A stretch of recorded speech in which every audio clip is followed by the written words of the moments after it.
Hello everyone, this is Bharat.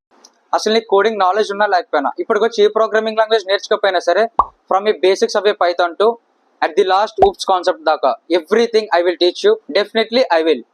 నాకు మీ నుంచి సపోర్ట్ అయితే కావాలి. ఈ వీడియోని అయితే లైక్ చేసి ఛానల్ అయితే సబ్స్క్రైబ్ చేసుకోండి అండ్ మీ ఫ్రెండ్స్ కి వీడియోని అయితే షేర్ చేయండి. I hope this Python series will be success.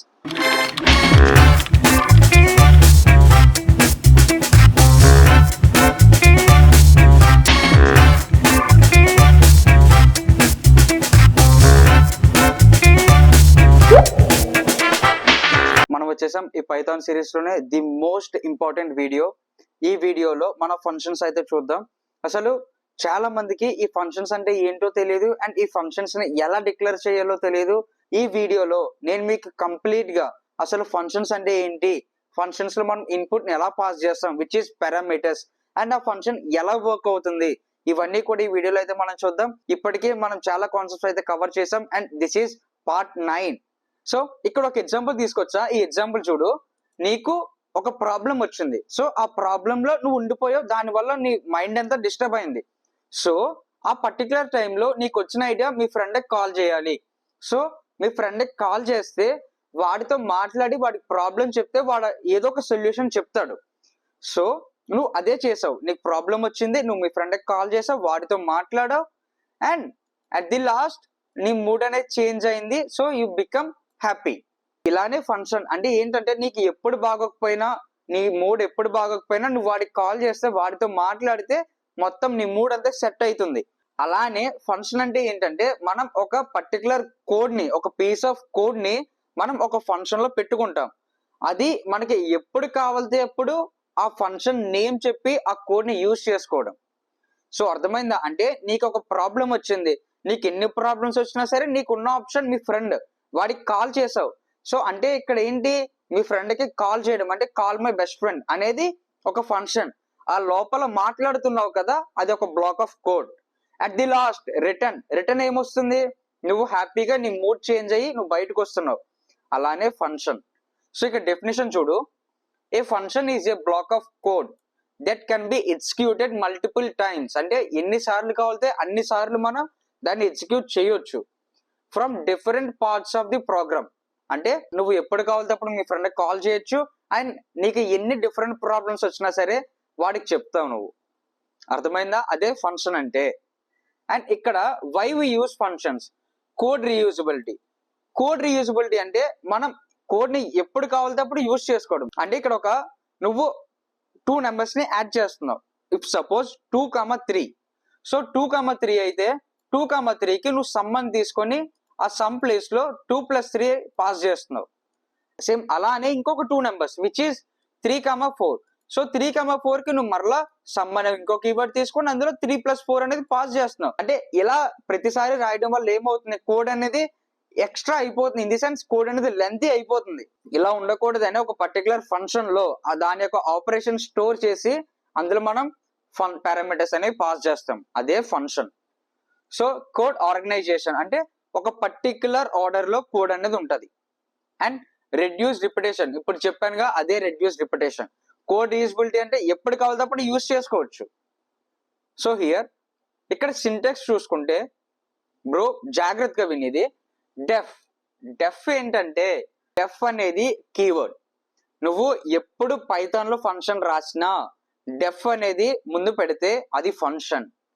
అర్థమైందా? డెఫ్ అనేది కీవర్డ్. నువ్వు ఇది మాత్రం మర్చిపోక, ఎప్పుడు ఫంక్షన్ రాసినా పక్కన డెఫ్ అనేది రాయాలి. అండ్ ఇక్కడ function name. So if suppose addition of 2 numbers అయితే యాడ్ అని తీసుకుంటావు. సో అలా ఒకవేళ సబ్ట్రాక్షన్ అంటే సబ్ అని తీసుకుంటావు. సో అలా నీ ఫంక్షన్ కి ఒక నేమ్ ఇవి. ఇఫ్ సపోజ్ నీ నేమ్ రాజేష్ అయితే రాజేష్ ఇవి. సో ఇన్ ది సెన్స్ ఇక్కడ పారామీటర్స్ ఏంటంటే, నువ్వు డెఫ్ యాడ్ అని తీసుకున్నావు, ఆ యాడ్ లోపల అంటే ఆ ఫంక్షన్ లోపల 2 వాల్యూస్ కావాలంటున్నావు. సో ఆ 2 వాల్యూస్ ని తీసుకోవడం అనేది పారామీటర్స్. ఆ పారామీటర్స్ లో నువ్వు డిక్లేర్ చేస్తే ఆ 2 వాల్యూస్ ని నువ్వు ఆ ఫంక్షన్ లోపల యూజ్ చేసుకోవచ్చు. ఇదే పారామీటర్స్ అంటే, ఏం లేదు. అర్థమైందా? సో పారామీటర్స్ ఒకవేళ డెఫినేషన్ అడిగితే ఎవరైనా parameters are the inputs to your function అని చెప్తే చాలు. And function name, def is the keyword, use it to define a function. అర్థమైందా? అండ్ ఇక్కడ ఎగ్జాంపుల్ చూడు, ఎగ్జాంపుల్ డెఫ్ గ్రీట్. ఈ డెఫ్ ఏంటి? కీవర్డ్. అండ్ ఈ గ్రీట్ ఏంటి? గ్రీట్ అనేది ఫంక్షన్ నేమ్.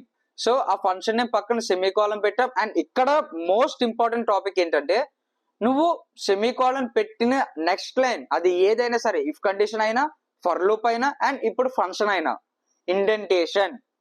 ఇది నేను మీకు ఇఫ్ కండిషన్ లో చెప్పా. సో ఇండెంటేషన్ అనేది ఇవ్వాలి, విచ్ మీన్స్ ఇక్కడ డెఫ్ కి ఈ పక్కన స్పేస్. సో ఇక్కడ గ్రీట్ ఫంక్షన్ రాసి గ్రీట్ ఫంక్షన్ లోపల ఏం పాస్ చేసావు? Hello world.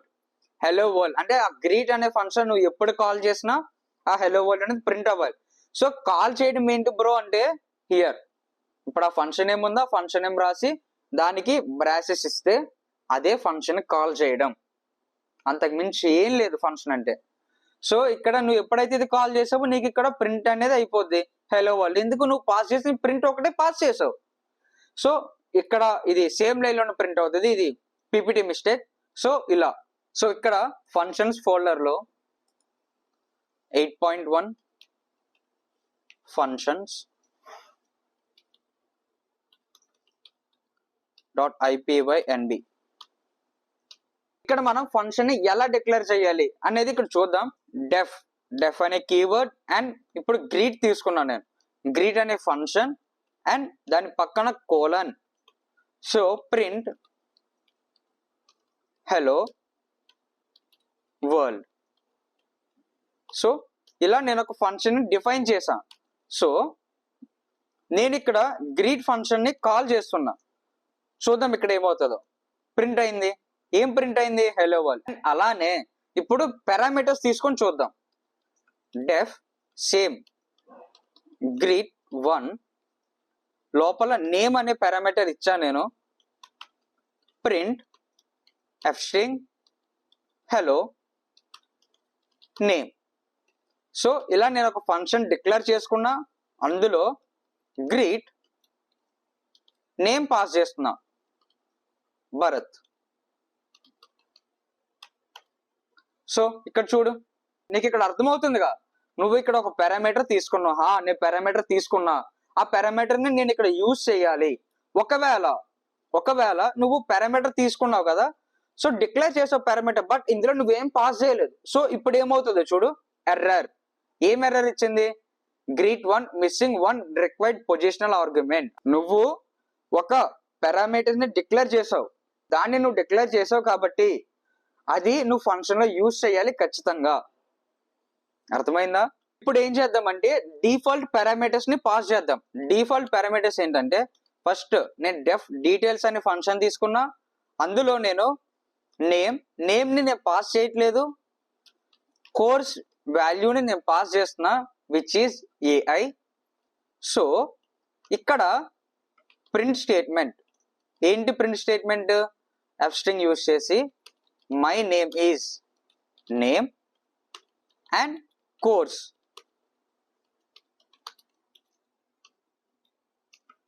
COURSE. సో ఇక్కడ చూడు, నేను ఏం చేసా? కోర్స్ వాల్యూని డిఫాల్ట్ చేసా, అంటే నేను ఆల్రెడీ డిక్లేర్ చేసా. సో నువ్వు ఒక ఫంక్షన్ ని ఇప్పుడు నువ్వు ఆ ఫంక్షన్ ని కాల్ చేయాలి. సో కాల్ చేయాలంటే నువ్వు ఏ వాల్యూ ఇవ్వలేదు, ఇంకా నేమ్ వాల్యూ ఇవ్వలేదు. సో నేమ్ ఒక్క వాల్యూ ఇస్తే సరిపోతుంది. అంటే details name equal to if suppose Bharat. So here చూసావా, ఇక్కడ ఏం చేసావు? నువ్వు ఫంక్షన్ ని కాల్ చేసావు, డీటెయిల్స్ అనే ఫంక్షన్ ని కాల్ చేసావు. అందులో ఆ పైన నువ్వు నేమ్ వాల్యూని పాస్ చేయలేదు, నేమ్ కి ఎటువంటి పారామీటర్ పాస్ చేయలేదు. సో ఇక్కడ నువ్వు పాస్ చేసావు. సో అక్కడ ఏమైంది? Name equal to Bharat. And అలానే ఇఫ్ సపోజ్ నువ్వు కోర్స్ వాల్యూని మార్చాలనుకుంటున్నావు, అది డిఫాల్ట్ గా ఉన్నది, నువ్వు కోర్స్ వాల్యూని సైబర్ పెడదాం అనుకున్నావు. సో సైబర్ పెట్టావు, చూసావు ఇక్కడ సైబర్ అనేది చేంజ్ అయింది. సో ఇవే డిఫాల్ట్ పారామీటర్స్ అంటే మనం ఏదైతే ఆ ఆర్గ్యుమెంట్స్ లో పాస్ చేస్తున్నామో వాటిని అక్కడే డిక్లేర్ చేస్తే వాటిని డిఫాల్ట్ పారామీటర్స్ అంటారు. ఇప్పుడు రిటర్న్ వాల్యూ ఏంటంటే డెఫ్ సమ్ ఏ కామా బి. సో ఇక్కడ నేను రిటర్న్ చేస్తున్నా, రిటర్న్ ఏ ప్లస్ బి. డెఫ్ సమ్ అర్థమైంది అది మీకు? అదొక ఫంక్షన్, ఆ ఫంక్షన్ లోపల ఏ కామా బి. సో రిటర్న్ ఏ ప్లస్ బి అంటే ఆ టూ వాల్యూస్ యొక్క సమ్ ని మనం రిటర్న్ చేస్తున్నాం. సో నువ్వు ఇక్కడ ఎప్పుడైతే నువ్వు సమ్ అనే ఫంక్షన్ ని కాల్ చేస్తున్నావో సమ్ 2, 3 అక్కడ ఏమవుతుందో చూడు 5 ప్రింట్ అయింది. ఎలా 5 ప్రింట్ అయింది? ఎందుకంటే మనం రిటర్న్ చేయమంటున్నాం. ఎప్పుడైతే మనం వాల్యూ అనేది పాస్ చేసామో అక్కడే మనం రిటర్న్ చేసేమంటున్నాం. సో అది రిటర్న్ చేసేస్తుంది మనకి. ఇక్కడ ప్రాబ్లమ్స్ చేస్తే నీకు ఒక ఐడియా వస్తుంది. చూడు ఇక్కడ ఒక నెంబర్ తీసుకుంటున్నా నేను, నెంబర్ ఈక్వల్ టు 5. సో ఆ నెంబర్ అనేది ఈవెన్ ఆర్డర్ చెక్ చేస్తున్నా. సో ప్రింట్ ఈవెన్, ఒకవేళ ఈవెన్ అయితే ఈవెన్ అని ప్రింట్ చేయమంటున్నా, లేదు అంటే ఆడ్ అని ప్రింట్ చేయమంటున్నా. సింటెక్స్. సో హియర్ సో ఇప్పుడు ఇది ఒక ఇఫ్ కండిషన్ స్టేట్మెంట్. దేనికి? నెమ్ అనేది ఈవెన్ ఆడ్ అని తెలుసుకోవడానికి. దీన్ని మన ఫంక్షన్ లో ఎలా రాస్తామో చూడు. Def even odd. ఇదేంటి? Function name. ఆ ఫంక్షన్ నేమ్ లోపల నేను ఒక పారామీటర్ పాస్ చేస్తున్నా విచ్ ఇస్ నమ్. అయితే ఇప్పుడు ఇక్కడ ఇఫ్ కండిషన్ రాస్తున్నా. నేను ఎలా రాస్తున్నా? ఇఫ్ నమ్ %2 ఈక్వల్ టు 0 ప్రింట్ ఈవెన్, లేదు అంటే ఎల్స్ ప్రింట్ ఆడ్. సో ఇలా ఒక ఫంక్షన్ డిక్లేర్ చేసా. ఈ ఫంక్షన్ నువ్వు ఎలా కాల్ చేస్తావు? Even odd. సో ఆ లోపల నువ్వు నెంబర్ ఇవి. ఇఫ్ సపోజ్ నేను 25 ఇచ్చా ఆడ్, సో 25 అనేది ఆడ్. ఒకవేళ నేను 50 ఇచ్చా ఈవెన్. సో ఇక్కడ ఏంటంటే మనకి ఏ వాల్యూ కావాలో ఆ వాల్యూని మనం అందులో పాస్ చేసుకొని ఆ ఫంక్షన్ ని కాల్ చేయొచ్చు. ఈ పైన చూడు, ఒకవేళ నువ్వు ఈ నంబర్ ని మార్చాలంటే అక్కడికి వెళ్ళి నువ్వు నంబర్ ని మార్చాలి. అప్పుడు ఇక్కడ వాల్యూ అనేది వస్తుంది. ఇప్పుడు ఇక్కడ నువ్వు ఫంక్షన్ అనేది డిక్లేర్ చేసావా? ఇప్పుడు ఈ ఫంక్షన్ ని నువ్వు ఎక్కడైనా సరే, ఇక్కడ నేను సపోజ్ ఈ బాక్స్ లో నేను ఆ ఫంక్షన్ ని కాల్ చేద్దాం అనుకుంటున్నా. Even odd 65. సో కాల్ అయింది. ఇప్పుడు ఈ ఇఫ్ కండిషన్ ని నేను ఎక్కడ తీసుకొచ్చి దాన్ని నేను కాల్ చేసి మరలా నేను నెంబర్ ని మార్చలేనుగా. సో ఇలా ఉంటాదనే ఇక్కడ ఫంక్షన్స్ అనేది హెల్ప్ అవుతుంది. అంటే మనకి ఎప్పుడు కావాలితే అప్పుడు ఆ ఫంక్షన్ ని నేమ్ ని తీసుకొని మనం ఆ ఫంక్షన్ ని కాల్ చేయొచ్చు. ఇక్కడ ఇంకొక ప్రాబ్లం చేద్దాం which is swap of numbers. Swap of numbers. Swapping of numbers అంటే ఏంటంటే ఇక్కడ నేను మార్క్డౌన్ లో నీకు క్లారిటీగా చెప్తున్నా చూడు. ఇఫ్ నేను a ఈక్వల్ టు 10 తీసుకున్నా అండ్ b ఈక్వల్ టు 5 తీసుకున్నా. సో నాకు రిజల్ట్ ఏం కావాలంటే a ఈక్వల్ టు 5 కావాలి, b ఈక్వల్ టు 10 కావాలి. సో ఇది ప్రాబ్లం స్టేట్మెంట్. సో అయితే ఎలా చేస్తాం ఇది? ఇప్పుడు a equal to 10, b equal to 5. దీన్ని మనం ఎలా చేస్తాం? ఒకసారి ఆలోచించు. నువ్వు ఎలా చేస్తాం? సో ఇన్పుట్ ఎలా తీసుకోమన్నాడు? సో ఒక ప్రాబ్లం ని ఆలోచించాలంటే నువ్వు ఇన్పుట్ ఏంటది అసలు? a equal to 10, b equal to 5. So output ఏం కావాలంట? రెండు స్వాప్ అవ్వాలంట. సో ఇలా ఇన్పుట్ ఆలోచించావు, అవుట్పుట్ ఏంటో చూసావు. సో ఇప్పుడు కోడ్కి వెళ్ళు. అంటే ఎగ్జిక్యూషన్ ఎలా చేయాలి? a ఈక్వల్ టు 10 కదా, b ఈక్వల్ టు 5. సో ఇప్పుడు ఏలో 10 ప్లస్ 5, ఏని 10, 5 రెండు కలుపుతున్నా. అప్పుడు ఏ వాల్యూ ఎంత అవుతుంది? ఇక్కడ చేద్దాం. ఇప్పుడు ఏ ప్లేస్ లో నేను a ప్లస్ బి పెడదాం అనుకుంటున్నా. a ప్లస్ బి పెడితే ఏ వాల్యూ ఎంత అవుతుంది? ఇక్కడ ఏ వాల్యూ అనేది ఇక్కడ 15 అవుతుంది కదా. అండ్ ఇప్పుడు ఏ వాల్యూ 15 అయిపోతే మనం b వాల్యూని ఫైండ్ చేయొచ్చు. ఎలా ఫైండ్ చేయొచ్చు? b ఈక్వల్ టు బిలో మనకి ఎంత కావాలి? 10 కావాలి కదా. సో ఏ వాల్యూ ఎంత? ఇప్పుడు 15 మైనస్ b చెయ్యి, ఎంత అవుద్ది? 10. సో బిలో 10 వచ్చేసింది. సో ఇప్పుడు మనకి ఏం కావాలి? ఏ కావాలి. ఏ ఎంత? ఇక్కడ ఏ ఎంత? 15. సో ఇక్కడ b ఎంత? 10. సో 15 మైనస్ 10 చేస్తే 15 మైనస్ 10 చేస్తే మనకి ఏలో 5 వాల్యూ వచ్చేస్తుంది, అవునా కాదా? సో అది ఇక్కడ చేద్దాం. a minus b equal to 5. So ఇది నీకు ఇక్కడ ఇన్పుట్ ఏంటో తెలిసింది, అవుట్పుట్ ఏంటో తెలిసింది, అండ్ లాజిక్ కూడా తెలిసింది. ఇప్పుడు నువ్వేం చేయాలి? కోడ్ రాయాలి. సో అలానే నువ్వు ఒక ప్రాబ్లం ఆలోచించాలంటే ఫస్ట్ నీకు ఈ లాజిక్ అనేది గుర్తుపెట్టుకో. ఏ ప్రాబ్లం అయినా సరే నువ్వు ఈజీగా సాల్వ్ చేయగలవు. ఏంటంటే ముందు ఇన్పుట్, అవుట్పుట్, అప్పుడు లాజిక్ వెళ్ళు. అర్థమవుతుందా? ఇవి ఎవరు చెప్పరు బ్రో. కాలేజ్ లో వాళ్ళు వస్తారు, వాళ్ళు ఏదో చెప్తారు, వెళ్ళిపోతారు అంతే. అంతేకాని ఇలా లాజిక్ ఆలోచించండి, ఇలా చేయండి, ఇలా ప్రాబ్లమ్ కి అప్రోచ్ ఆలోచించండి అని ఎవరు చెప్పరు. సో ఇలా ప్రాబ్లమ్ ని నువ్వు ఇలా అప్రోచ్ అవ్వు. సో దీన్ని మనం ఫంక్షన్ లో రాద్దాం. మనకి ఎన్ని వాల్యూస్ కావాలి? 2 వాల్యూస్ కదా. సో నేను స్వాప్ అని ఫంక్షన్ తీసుకున్నా, అందులో 2 వాల్యూస్ పాస్ చేసా, a, b. సో ఆ లోపల నేను ఏం చెప్తున్నా అంటే a equal to a plus b. So and b equal to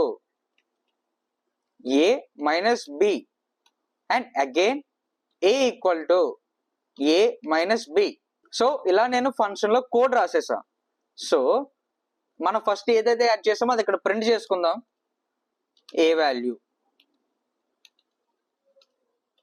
initial a and b. So ఇలా అంటే ఇదేం కాదు, మనం ఏదైతే ఎంటర్ చేసామో అది ఫస్ట్ నేను ప్రింట్ చేసుకున్నా, తర్వాత స్వాప్ అయిన తర్వాత ఇక్కడ ప్రింట్ చేస్తున్నాం. మరలా swapped a and b. So ఇలా నేను ఫంక్షన్ రాసేసా. ఇప్పుడు ఆ ఫంక్షన్ కాల్ చేయాలి. ఎలా కాల్ చేద్దాం? స్వాప్ 2 నెంబర్స్ ఇవ్వాలి, 10, 5. సో స్వాప్ అయింది. ఇప్పుడు 10, 5 కాదు, 15, 5 ఇద్దాం. స్వాప్ అయింది. ఇదిగో చూడు, ఇనిషియల్ a 15, b 5. స్వాప్ అయిన తర్వాత a 15, b 15, a 5, b 15. So ఇదే కాదు, 20, 5 స్వాప్ అయింది. సో అర్థమైంది. ప్రాబ్లం నెంబర్ 1 ఏంటి? Swapping of a numbers without using temporary keyword. Swapping అర్థమైందిగా. ఇక్కడ మనం ఇంకొక ప్రాబ్లం చేద్దాం. ఏంటంటే ఇది టెంపరేచర్ కన్వర్టర్. టెంపరేచర్ కన్వర్టర్ ఏంటంటే నువ్వు ఫారెన్ హీట్ అనే ఫంక్షన్ కాల్ చేస్తే టెంపరేచర్ అనేది ఫారెన్ హీట్ లోకి చేంజ్ అవ్వాలి. సెల్సియస్ ఫంక్షన్ కాల్ చేస్తే టెంపరేచర్ అనేది సెల్సియస్ లో కాల్ అవ్వాలి. సో అంటే ఇక్కడ మనం ఎన్ని ఫంక్షన్స్ తీసుకోవాలి? ఇక్కడ 2 ఫంక్షన్స్ తీసుకోవాలి కదా. డెఫ్ ఫస్ట్ ఫారెన్ హీట్ ఫంక్షన్ రాద్దాం.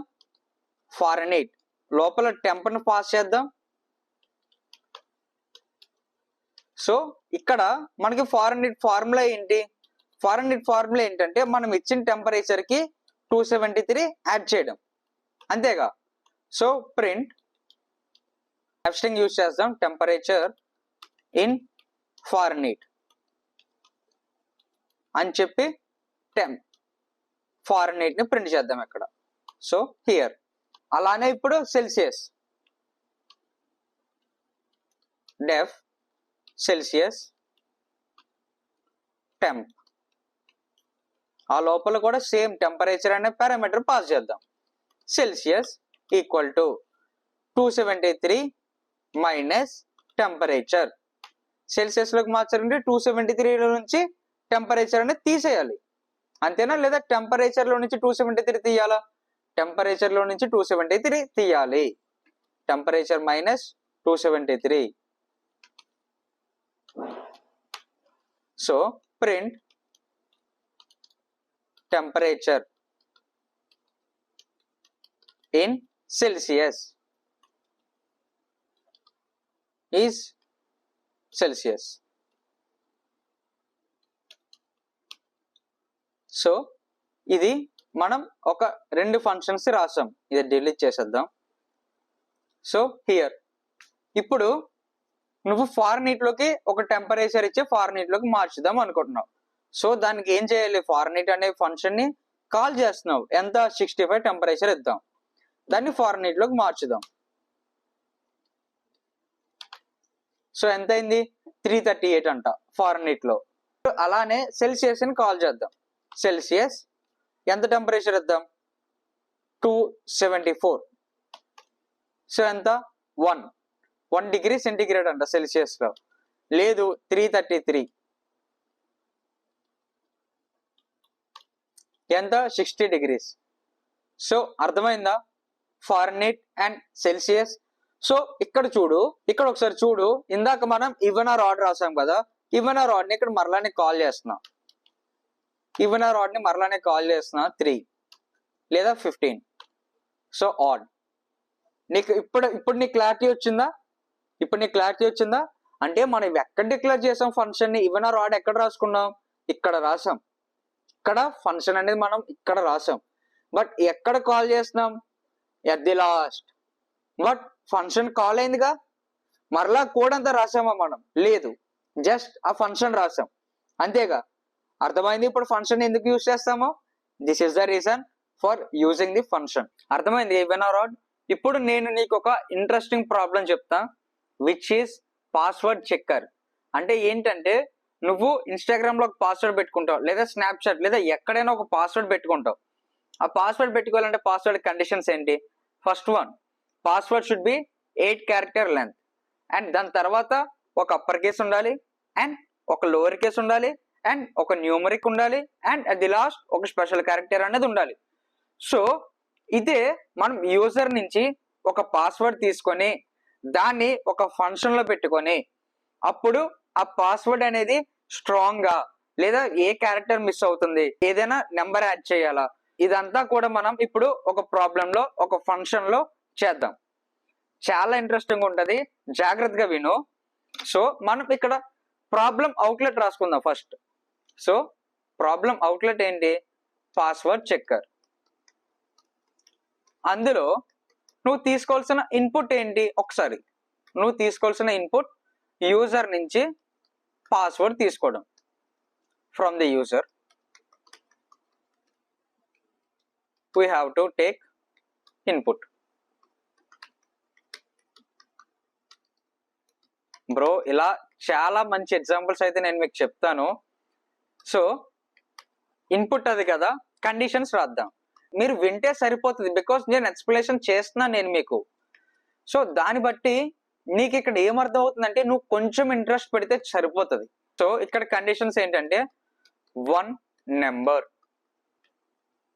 And 1 upper case,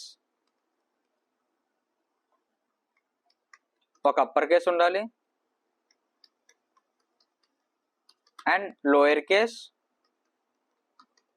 first main condition మర్చిపోయాం మనం, ఏంటంటే password must be 8 character long.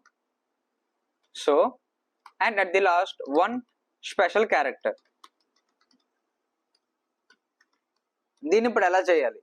ఒక ఫంక్షన్ తీసుకుందాం, ఆ ఫంక్షన్ లో ఈ కండిషన్స్ అన్ని పెడదాం. ఈ కండిషన్స్ మనం ఎలా పెడదాం అంటే ఇఫ్ నాట్ యూజ్ చేసి పెడదాం. ఎందుకు ఇఫ్ నాట్ అంటే, ఇప్పుడు ఇఫ్ దేనికి యూజ్ చేస్తాం? ఒకవేళ ఆ కండిషన్ అనేది సాటిస్ఫై అయితే అది ఇంక్లూడ్ చేయి, అంటే ట్రూకి యూజ్ చేస్తాం. ఇఫ్ నాట్ ఒకవేళ అది లేకపోతే, ఆ పర్టికులర్ది లేకపోతే, ఆ పర్టికులర్ కండిషన్ అనేది ఫాల్స్ అయితే ఇది ఎగ్జిక్యూట్ చెయ్యి. సో ఇలా ఇఫ్ నాట్. సో వీటిలన్నిటిలో యూజ్ చేసి మనం ఈ పాస్వర్డ్ చెక్కర్ అయితే చేద్దాం. Let's go. ఫస్ట్ పాస్వర్డ్ మనం యూజర్ నుంచి తీసుకుందాం. Input enter at least 8 character, at least 8 char length password. So మనం ముందు జాగ్రత్తగా చెప్దాం, మనకి ఆ ఇన్పుట్ బాక్స్ లో వస్తుంది కదా ఎంటర్ 8 క్యారెక్టర్ లెంత్ అని. సో అలా ఇప్పుడు ఏం చేద్దామంటే డెఫ్ పాస్వర్డ్ చెక్. ఆ లోపల మనకు తెలిసినట్టే పాస్వర్డ్ ని పారామీటర్ కింద పాస్ చేద్దాం. First if length of password. Length అనేది స్ట్రింగ్ లో ఇన్బిల్ట్ ఫంక్షన్. నేను స్ట్రింగ్ వీడియోలో చెప్పాను. లెస్ దాన్ 8 కన్నా లెస్ దాన్ అయితే ప్రింట్ చేద్దాం. ఏం ప్రింట్ చేద్దాం? Your password is less than 8 characters. Then ఇక్కడ నుంచి నువ్వు జాగ్రత్తగా విను. If not any. If not ఏంటి? ఒకవేళ కాకపోతే. ఎనీ ఏంటి?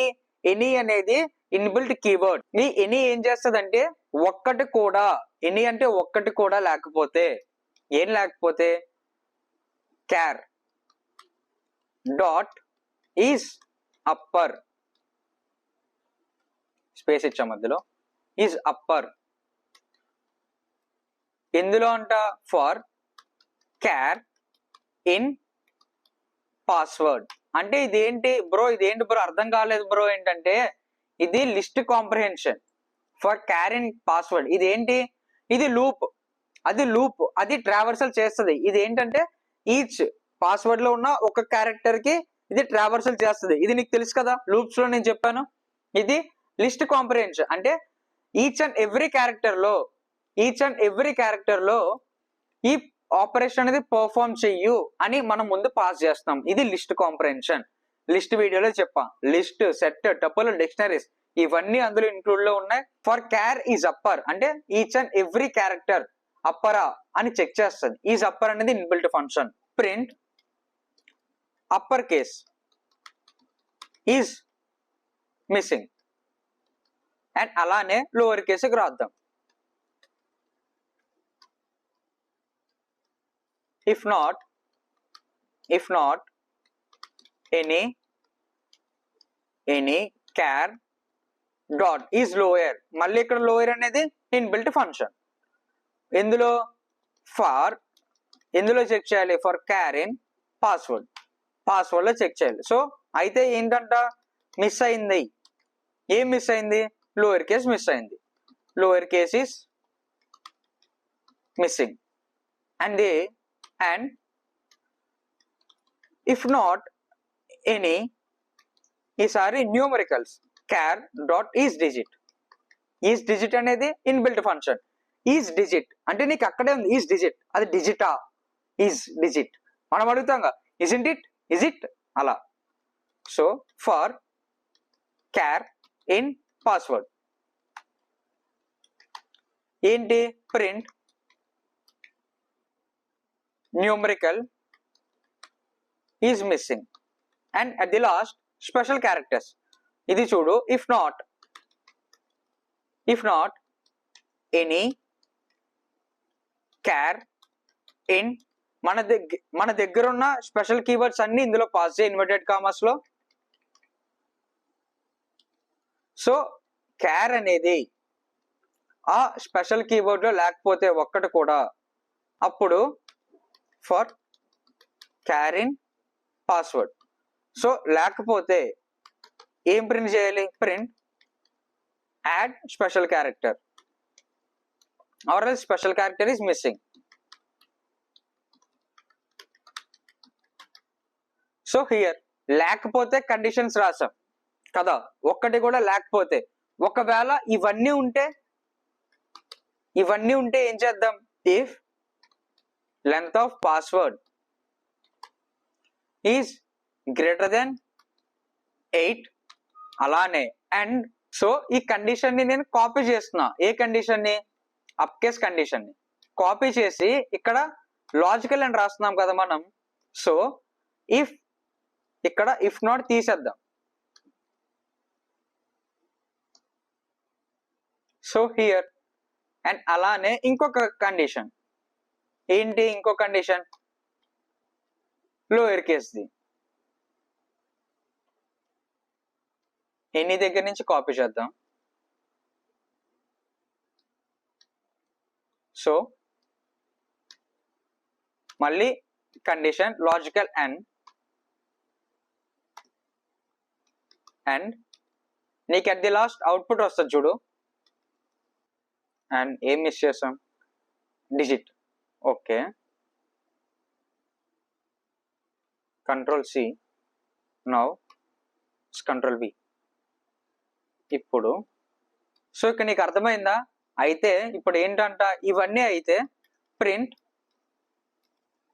Your password is strong and password is password f string. So here ఇది ఈ కోడ్ మొత్తం కూడా దేనికంటే మనం రాసిన పాస్వర్డ్ స్ట్రాంగ్ గా వీకా అని చెప్పడానికి. సో అర్థమైందిగా, నేను మళ్ళీ చెప్తున్నా విను. ఒకవేళ నీ పాస్వర్డ్ అనేది <8 characters అయితే యువర్ పాస్వర్డ్ ఇస్ <8 characters. ఒకవేళ ఒక్క అప్పర్ కేస్ కూడా లేకపోతే అప్పర్ కేస్ ఇస్ మిస్సింగ్. ఒకవేళ ఒక్క లోవర్ కేస్ కూడా లేకపోతే lower case is missing. Numerical లేకపోతే న్యూమరికల్, అండ్ స్పెషల్ క్యారెక్టర్ లేకపోతే స్పెషల్ క్యారెక్టర్. ఇవన్నీ ఏంటి లేకపోతే, ఒకవేళ ఉంటే ఇవన్నీ కలిసి ఉంటే your password is strong and password ఇది ప్రింట్ అవుతుంది. సో ఇక్కడ చూడు, నేను పాస్వర్డ్ చెక్ పాస్ చేస్తున్నా. Okay, password. So here you can see Bharat @456.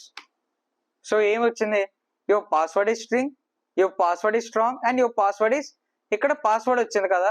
So ఇప్పుడు న్యూమరికల్ మిస్ చేద్దాం, BHARATH @ సో ఏం మిస్ అయింది, న్యూమరికల్ మిస్ అయింది. ఒకవేళ స్పెషల్ క్యారెక్టర్ ఏమి ఇవ్వకపోతే స్పెషల్ క్యారెక్టర్ ఈజ్ మిస్సింగ్. అర్థమవుతుందిగా నీకు? అర్థమైందిగా ఫంక్షన్స్ అనేవి ఎలా వర్క్ అవుతాయి. నీకు అర్థమైందా బ్రో? నీకు ఫంక్షన్స్ అనేది ఏంటో క్లారిటీగా చెప్పా. ఒకవేళ నీకు ఈ ఫంక్షన్ టాపిక్ అనేది నిజంగా అర్థమవుతే just hit the like button, keep subscribe and మీ ఫ్రెండ్స్ కి షేర్ చెయ్యు. అండ్ ఇప్పుడు ఏం చేద్దామంటే లాంబ్డా ఫంక్షన్ ఏంటో చూద్దాం. ఇక్కడ నేను ఇంకొక ఫోల్డర్ తీసుకుంటున్నా, లాంబ్డా ఫంక్షన్ అని 8.2 lambda.ipynb. లాంబ్డా ఫంక్షన్ ఏంటంటే చూడు, ఇక్కడ నేను ఒక ఫంక్షన్ రాస్తా, క్లారిటీగా చూడు. మల్టిప్లికేషన్ ఈక్వల్ టు లాంబ్డా, క్లారిటీగా చూడు, a, b colon a into b, and now multiplication 2, 3. Okay, so ఇక్కడ నేను ఏం చేశాను నీకు క్లారిటీగా చెప్తా చూడు. లాంబ్డా ఇది ఫంక్షన్ అయితే ఇదేంటి అనుకుంటున్నావు, మనం పాస్ చేస్తున్న ఆర్గ్యుమెంట్స్ విచ్ ఈస్ పారామీటర్స్. అయితే ఇదేంటంట a ఇంటూ b, అంటే మనం రెండు వాల్యూస్ పాస్ చేస్తున్నా, ఆ రెండు వాల్యూస్ ని ఇంటూ చేయమని నేను చెప్తున్నా. దాన్ని నేను లాంబ్డాతో డిఫైన్ చేసా అండ్ మల్టిప్లికేషన్ అనే కీవర్డ్ లో స్టోర్ చేసా, మల్టిప్లికేషన్ అనే వేరియబుల్ లో స్టోర్ చేసా. సో ఇదేంటంటే ఇది ఫంక్షన్, లాంబ్డా అనేది ఫంక్షన్, ఇవి ఆర్గ్యుమెంట్స్. సో ఇక్కడ నువ్వు చూడు, అదే మల్టిప్లికేషన్ ని నేను 5, 6 అని ఇస్తున్నా, సో 30. ఇదేంటంటే లాంబ్డా అనే కీవర్డ్ రాసి దాని పక్కన ఆ పారామీటర్స్ రాసి, ఆ పారామీటర్స్ నువ్వు ఏం చేయాలనుకుంటున్నావు, ప్లస్ చేయాలా లేదా ఇంటూ చేయాలా అనేది ఆ పక్కన ఇస్తే కాలన్ పెట్టి అది చేస్తుంది మొత్తం అంతా. అంటే ఒక ఫంక్షన్ ని ఒక లైన్ లో రాసుకోవడం, ఇది ఒక షార్ట్ కట్ లాంబ్డా అంటే. సో హియర్ మల్టిప్లికేషన్, అలానే ఎడిషన్ చేద్దాం. Add equal to lambda a, b. So నేను వీటిని యాడ్ చేయాలనుకుంటున్నా, a ప్లస్ b, అంతే. యాడ్ 10, 15. సో యాడ్ అయిపోయింది 25. అర్థమైందిగా? లాంబ్డా ఫంక్షన్ అంటే ఇదే, ఏం లేదు. లాంబ్డా కీవర్డ్ రాస్తావు, దాని పక్కన ఆర్గ్యుమెంట్స్ రాస్తావు, కాలన్ పెట్టుకుంటావు, నువ్వు వాటిని ఏం చేయాలో ఆ ఎక్స్ప్రెషన్ అనేది పక్కన ఇస్తావు, అంతే. నువ్వు కాల్ చేయాలనుకుంటే ఆ వేరియబుల్ పక్కన నువ్వు ఏదైతే పారామీటర్స్ ఇచ్చావో ఆ పారామీటర్స్ పాస్ చేస్తావు, అంతే లాంబ్డా ఫంక్షన్ అంటే. ఏం లేదు బ్రో, అర్థమైంది కదా ఫంక్షన్ మాడ్యూల్ మొత్తం. నువ్వు ఫంక్షన్ అంటే ఒకటే గుర్తుపెట్టుకో, ఏంటి, which we can use repeatedly. ఒక పర్టికులర్ బ్లాక్ ఆఫ్ కోడ్ ని ఒక ఫంక్షన్ లో డిక్లేర్ చేస్తే మనకి ఎప్పుడు కావాలితే అప్పుడు మనం దాన్ని యూజ్ చేసుకోవచ్చు, అదే ఫంక్షన్ అంటే. ఇది తెలియక చాలా మంది, అరే బ్రో ఫంక్షన్స్ అర్థం కావట్లే. ఏముంది ఫంక్షన్స్ అంటే, ఒక బ్లాక్ ఆఫ్ కోడ్ రాసుకుంటావు, ఆ బ్లాక్ ఆఫ్ కోడ్ ని నువ్వు ఫంక్షన్ లో పెట్టుకుంటావు. నువ్వు ఏదైతే ఇన్పుట్స్ తీసుకుంటావో వాటిని అందులో పాస్ చేస్తావు. కాల్ చేసేటప్పుడు ఆ ఇన్పుట్స్ ఇస్తావు. ఇంతే ఫంక్షన్స్ అంటే. ఏముంది బ్రో, నీకు అర్థమైందిగా. నేను ఒకటే చెప్తా బ్రో, నీకు అర్థమైందిగా. నీకు అర్థమైతే మీ ఫ్రెండ్స్ కి షేర్ చేయి, వాళ్ళని నేర్చుకోమని, ఎవరికైతే ఫంక్షన్స్ అర్థం కావట్లేదు. సో ఇంత సింపుల్ గా చెప్తున్నా బ్రో. నేను ఎవ్రీ టైం నేను నా ఎఫర్ట్ ఇస్తున్నా మీకు అర్థం కావడానికి, మీకు చెప్పడానికి. Just hit the like button, keep subscribe, me friends కి షేర్ చేయి bro Python series. And of course అయిపోతుంది, ఇట్స్ అరౌండ్ పార్ట్ 9. అండ్ ఇంకా మహా అయితే ఇంకొక 3 వీడియోస్ వస్తాయి, which is exception handling, file operations and abstraction, oops concepts ఇవి. So ఈ 3 పార్ట్స్ అయిపోతే నెక్స్ట్ నుంచి నేను మీకు మంచి కంటెంట్ అయితే ఇస్తా. సో ఐ హోప్ మీరు కూడా ఈ పైథాన్ సిరీస్ నేర్చుకుంటారని నేను స్టార్ట్ చేశా. Thank you so much bro.